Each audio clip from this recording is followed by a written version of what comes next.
Olá, um bom dia para você, feliz sábado, seja bem-vindo à Igreja Adventista Central de Curitiba. Nós estamos aqui reunidos entre irmãos, onde quer que você esteja, sinta-se acolhido, sinta-se bem em nosso meio, porque o salmista diz, alegrei-me quando me disseram, vamos à casa do Senhor. E agora estamos todos nos mobilizando juntos nesse propósito de adorar a Deus, de termos comunhão uns com os outros e com o nosso Pai Celestial. Em Atos 17 está escrito, 17 a partir do verso 11, está escrito que os bereanos eram mais nobres do que os tessalonicenses, porque eles receberam a mensagem com vívido interesse e dedicaram-se ao estudo diário das Escrituras, com o propósito de avaliar se tudo correspondia à verdade. A fé cega não é uma condição para a salvação humana.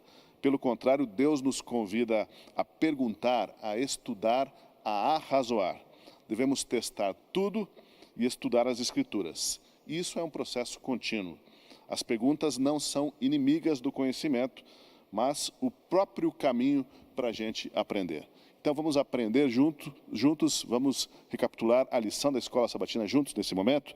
E quem vai nos ajudar, quem vai nos conduzir por esse estudo, pelos próximos minutos, são os nossos convidados aqui, o Antônio Carlos Anaia. Bom dia, seja bem-vindo, Antônio Carlos. Bom dia, agradeço estar aqui mais uma vez com vocês. Também o professor Hilton Amanajás. Bom dia. E a Mônica Pellini, que vai ser a mediadora do estudo da lição. Você pode participar enviando seus comentários, seus pontos de vista, pelos canais das redes sociais da Igreja Central de Curitiba. Mônica. Bom dia Marcos, Antônio Carlos, Hilton, é um prazer ter a companhia de vocês. Hoje nós já vamos estudar a nossa 12ª lição, que nesse trimestre todo estamos estudando de como interpretar as Escrituras. E antes que a gente entre no assunto propriamente dito, nós vamos pedir a direção de Deus e eu peço que o Antônio Carlos faça uma oração para a gente. Senhor nosso Deus, é uma alegria estarmos aqui, o privilégio e a liberdade de abrirmos a Tua Palavra. Agora, ao relembrarmos o estudo dessa semana, que Teu Santo Espírito esteja aqui conosco, abrindo a nossa mente e o nosso coração. Nós pedimos e agradecemos em nome de Jesus. Amém. Amém. O nosso tema de hoje, ele fala de como podemos lidar com passagens bíblicas difíceis. Eu vou ler um pequeno trecho do nosso verso principal, que está lá em 2 Pedro 3, 15 e 16. Mas, por final, ele diz assim, há certas coisas difíceis de entender, que os ignorantes e instáveis deturpam, como também deturpam as demais escrituras, para a própria destruição deles. É uma passagem forte aqui, né? Porque, primeiro que ele chama aqueles que deturpam as escrituras de ignorantes, né? Porque eles têm os seus próprios pensamentos e não estão embasados na palavra de Deus. A gente tem visto durante todos esses sábados que as próprias escrituras explicam as escrituras, né?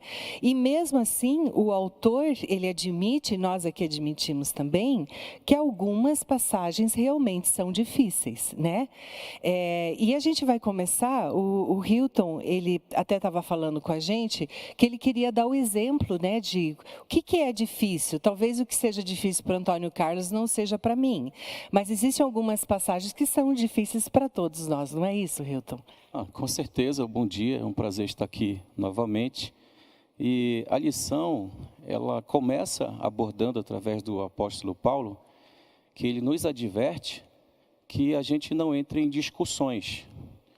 Eu já me deparei algumas vezes, assim, com alguns amigos, que eles liam algumas partes da Bíblia e tinham outras interpretações.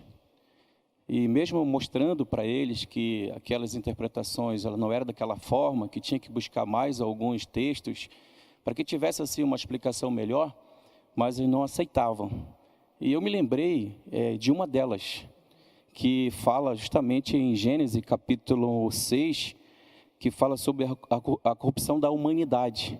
Quando diz assim, que quando os homens começaram a multiplicar-se na terra, lhe nasceram filhas, e os filhos de Deus viram que as filhas dos homens eram bonitas, escolheram para si aquelas que lhe agradaram. Então, na discussão com esses meus amigos, eles falaram assim, olha, peraí, então os filhos de Deus são os anjos que desceram do céu e tiveram relacionamento com as filhas dos homens. E nasceram, então, pessoas más, nasceram gigantes. E, naquele momento, assim, eu percebi que aquele era um texto difícil de entender. E aí, eles justificaram para mim, no momento que nós estávamos conversando, que Jó, quando Deus estava, assim, recebendo, né, os outros filhos de várias partes do universo, e, nesse momento, Lúcifer, o dragão, Satanás, foi lá e Deus perguntou: de onde tu vens? Ele: eu estou vindo de rodear a terra, e lá tem um filho teu que é Jó e tal. Então, lá, assim, os filhos de Deus. Então, na interpretação, ele disse assim: então, filho de Deus, então são os anjos. Só que, quando você quando você vai estudar Jó, capítulo 1, capítulo 2, está falando de anjos mesmo, filho de Deus. Mas quando você vai estudar Gênesis, capítulo 6, versículo 1, e também no versículo 4, você vai perceber que está sendo discutido ali a corrupção da humanidade, está falando de seres humanos. E quando fala de seres humanos, você vai perceber que existiam ali duas classes de pessoas, que uma adoravam a Deus e outros não adoravam a Deus. Por exemplo, se você for ver Adão, a sua descendência, através de Sete, eles eram pessoas que evocavam a Deus, que reverenciavam a Deus, que louvavam a Deus, que obedeciam a Deus. E quando você vai ver já a descendência de Caim, eles não adoravam a Deus. E é interessante que no próprio livro, quando você vai ver assim, no livro de Deuteronômio, você vai perceber assim que eles falavam filho de Deus, eles se referiam também ao povo de Israel. Eram chamados também de filho de Deus. Então, a Bíblia, no capítulo 6 de Gênesis, falava de quê? De que os filhos dos homens, e o quê? Os filhos de Deus. Então, os filhos de Deus eram descendentes de Sete, e os filhos dos homens eram descendentes de Caim. Então, eles tiveram relacionamento e nasceram, infelizmente, devido à corrupção, pessoas mais, o pecado foi se proliferando. Como é que eu decifrei esse texto tão difícil de entender? É quando eu fui verificar em Mateus capítulo 22, versículo 30, quando Jesus pessoalmente, com os discípulos, falou que na ressurreição as pessoas não se casam, nem são dadas em casamento, mas são como anjos do céu. Então, se são como anjos do céu, que são filhos de Deus, nunca existiu relacionamento entre os filhos de Deus, anjos, com os filhos dos homens. Mas os filhos de Deus eram seres humanos que se relacionaram com a descendência de quê? Com os filhos de Sete. Uhum. Como o Hilton estava falando, né, Antônio Carlos, é muito importante que a gente seja sincero. E que a gente tenha humildade para que as nossas próprias ideias não prevaleçam. Porque às vezes você quer mostrar um ponto de vista que é teu, pessoal, mas que não é aquilo que está na Bíblia, não é? Olha, essa lição, ela abre a nossa mente para muitos itens, aspectos realmente importantes, Bom dia a você que está nos acompanhando. Eu queria iniciar aqui com um texto que está em Deuteronômio 29, 29. As coisas encobertas pertencem ao Senhor, nosso Deus. As reveladas nos pertencem a nós e aos nossos filhos, para sempre, para que cumpramos todas as palavras desta lei. Então, as coisas que Deus nos revelou, elas pertencem a nós, e nós temos a ampla liberdade de pesquisarmos, porque sempre a gente se reporta um pouco aqui a história.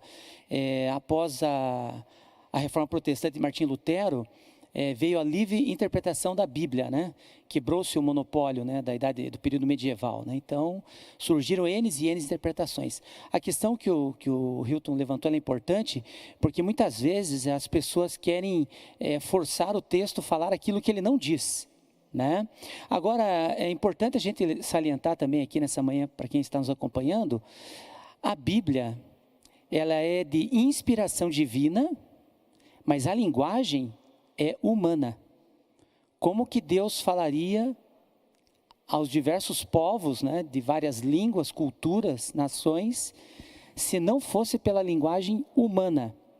Outra coisa importante também, hoje muitas pessoas se apegam a alguns textos, para criar polêmica, Vou citar um aqui, vou citar um aqui daqui a pouquinho, mas se você for analisar, eu acho que quase a maioria deles não são pontos de salvação, porque o que Deus deixou na sua palavra é suficiente para a nossa salvação. Aceitar a Cristo como Senhor e Salvador, andar nos seus caminhos, guardar os seus mandamentos, A Bíblia se resume nisso. Eclesiastes fala que o resumo de tudo é isso: teme a Deus e guarda os seus mandamentos. Mas como o ser humano é difícil após a queda do homem, né? A mente humana é muito complexa. Então nós temos que ter também muitas vezes a paciência, né? A longanimidade e explicar para essa pessoa, né, que isso que ela está levantando não é um ponto de salvação. Não vai comprometer. Agora, a lição também mostra, o autor mostra, que pode ter havido, assim, alguma falha quando os copistas fizeram, né, a transliteração da Bíblia em suas diversas línguas também. Não, pode até haver, sim, normal. Mas o Espírito Santo não deixou comprometer a coluna teológica bíblica.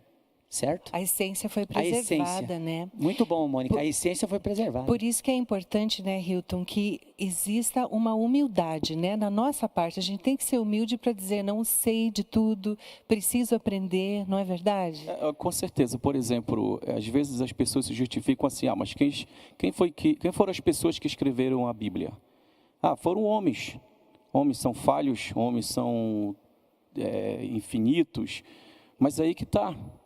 A Bíblia é bem clara quando ela fala aqui, né, e segundo Pedro 1, versículo 20, que ele fala assim: antes de mais nada, saiba que nenhuma profecia provém de interpretação pessoal, pois jamais a profecia teve origem na vontade humana, mas homens santos falaram da parte de Deus, impelido pelo Espírito Santo.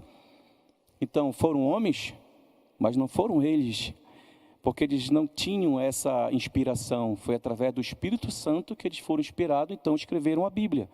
Se a gente vai, por exemplo, buscar 2 Timóteo 3,16, porque toda a Escritura ela é inspirada por Deus. Aí você vai buscar ali em João 5, versículo 39, né, que ela é útil para o ensino, para a correção. Então, às vezes as pessoas querem justificar algo, e começa assim, buscar tipo assim, uma interpretação própria da Bíblia. Sim. E quando você busca isso... E mesmo os reformadores, por exemplo, João Calvino, o calvinismo, né? Ele passou a defender a predestinação, né? E eu tive a oportunidade de conversar com um teólogo da predestinação, né? Para saber o que ele pensava, né? E ele falou assim para mim: olha, professor, eu sei que você gosta de estudar a palavra com seus alunos, tal, isso é muito bom. Só que é o seguinte, tem pessoas que já estão predestinadas para a salvação, e outras não. Mas você tem que pregar para descobrir quais são e quais não são, né? Gente, isso não é bíblico. Quando a palavra fala que nós estamos predestinados para a salvação em Cristo, é para aqueles que aceitarem a Cristo como Senhor e Salvador. Não que Deus predestinou. Aí eu falei assim: tá, pastor, a questão, você acha que Deus predestinou Judas já para... Ele já veio... Se fosse assim, Jesus não teria insistido com ele nem ficaria no ministério. Jesus deu a última chance, ele lavar os pés de Judas. Ele poderia ter buscado arrependimento. A predestinação é que Deus quer que todos se salvem, né? Que ninguém se perca. Sim, a salvação está aberta a todos, né? Exatamente. Nesse sentido, né? Então é o que eu digo, muita pessoa distorce, por isso que Pedro fala ali quanto aos escritos de Paulo, né? Porque Paulo realmente é um intelectual. E se você não tomar cuidado, eu tive um aluno meu que ele falava assim: professor, mas vocês não estudam Gálatas, né? E, infelizmente eu não tenho mais o contato desse aluno, porque nós tivemos uma lição só sobre o livro de Gálatas. Não, vocês fogem de Gálatas, porque Gálatas fala sobre a graça. Não, mas a graça sempre existiu. A graça sempre existiu em toda a Bíblia, né? Uhum. E, Hilton, a gente precisa ter determinação, não é? Porque estudar assim superficialmente não é o suficiente, né? É interessante que essa parte que a lição aborda, que ela fala assim de abordagem sincera e cuidadosa. Sinceridade, eu ligo com a palavra honestidade.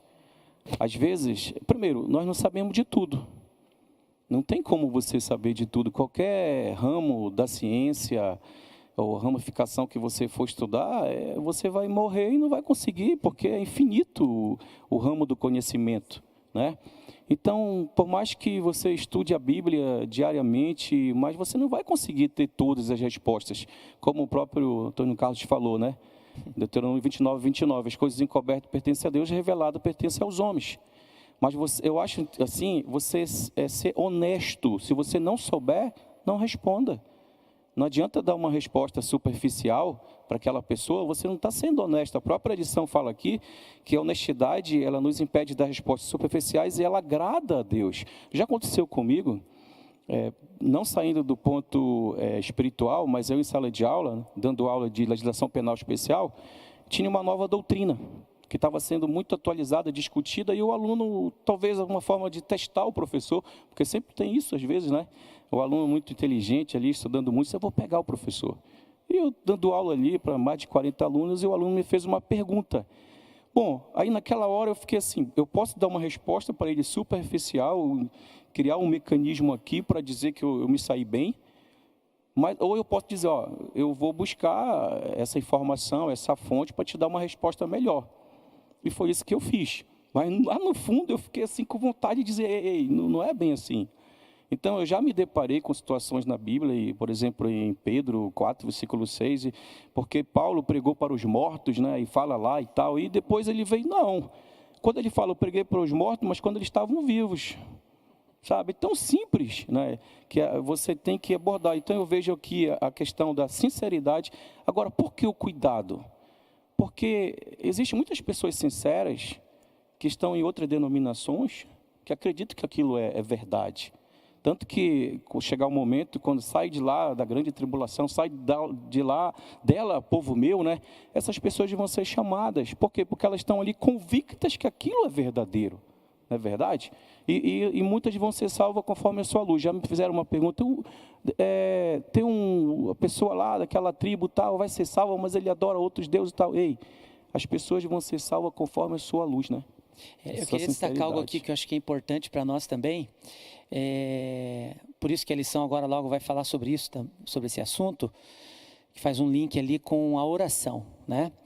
O autor aqui destaca um ponto acho que é importante. Todos que forem a palavra de Deus em busca de orientação, com mente humilde e inquiridora, determinados a conhecer os conceitos da salvação, compreenderão o que dizem as Escrituras. Então, tudo vai da nossa intenção, né? Agora é lógico, nós temos um inimigo em comum, né? Satanás não quer que você busque o conhecimento, que você encontre a paz em Cristo Jesus, que você busque a salvação. É muito pelo contrário. Ele quer que você tenha cada dia mais dúvidas, né? Quanto a você mesmo e quanto ao que Cristo fez por você. Então, a escritora americana Ellen White, quando ela fala sobre isso, ela fala assim, olha, todos que quiserem colocar um preguinho lá na parede da dúvida, o inimigo ele vai atuar. Que ele vai, e aquilo vai aumentar, aquilo vai crescer. Então, é lógico que Deus nos dá o livre-arbítrio, a liberdade de nós sermos pesquisadores, mas eu não posso ir além daquilo que a palavra nos diz. E se eu tenho alguns pontos na minha consciência que vão polemizar, eu não preciso externizar isso. Fica entre eu e Deus, porque nós não vamos entender isso nesse mundo, nossa mente é finita. Mônica, só essa parte da humildade que você me perguntou, o próprio Tiago 4, versículo 6, ele fala, porque Deus resiste aos soberbos, mas dá graças aos humildes. Verdade. E é importante também que a gente é orientado, antes de abrir as Escrituras, a gente sempre orar por uma inspiração do Espírito Santo, né? Marcos, tem alguma participação aí? Sim, Mônica, temos participações aqui. O Bruno Luz diz assim, antes ele pensava como que os homens pecadores escreveram a Bíblia, mas quando você começa a ler e buscar entendimento, fica evidente que tamanha sabedoria só pode ter vindo realmente de Deus. E a Gernita Godoy observa que Deus nos criou para a salvação, mas a escolha é nossa. Ela que é de Nova Iguaçu, de Goiás, participando também, além de outras participações por toda parte. Eu queria fazer um comentário, se me permite, sobre um texto que aparentemente é difícil, mas não é. A gente tem lá, quando a mãe de Jesus foi para ele pedir para que ele fizesse o milagre, né, do vinho, a resposta de Jesus foi assim, registrado na Bíblia, né? Mulher, o que eu tenho contigo? Você já experimentou, se você, quando fosse menino, você que é garoto, falasse com a tua mãe desse jeito, mulher, o que eu tenho contigo? Né? Mas, na verdade, na linguagem original, se a gente for ver, conforme aquela cultura, aquela época, o que Jesus, na verdade, disse foi assim, mãe, por que você me pede isso agora? Né? Mas, no processo de tradução, no processo de literalidade, que as pessoas precisam entender as expressões idiomáticas, ficou aquela tradução de que mulher, o que eu tenho contigo? Jesus jamais, primeiro, falaria assim com a própria mãe, e nenhum de nós tendo juízo na cabeça, sendo jovem ou sendo velho, fala assim com a mãe. Né? É verdade. Hilton, eu gostaria que você falasse para a gente já está chegando no nosso final, de todo o estudo dessa semana, o que você podia destacar como mais importante para você nesse estudo? Olha, assim, eu vejo que me chamou muito a atenção que vai falando sobre a questão de você ter o maior entendimento, a humildade, buscar com a oração, porque a oração ela é essencial quando você vai abrir a palavra de Deus, porque assim, o inimigo está ali para deturpar, para te influenciar a buscar um outro conhecimento, mas quando você ora a Deus para que seja vazio do seu próprio eu, para que Ele te dê entendimento, você vai ter uma melhor compreensão. Mas o que me chamou a atenção aqui na lição foi a questão da paciência e que o apóstolo Paulo também em Gálatas fala sobre a persistência em fazer o bem aos outros. Muitas vezes nós queremos receber algo em troca.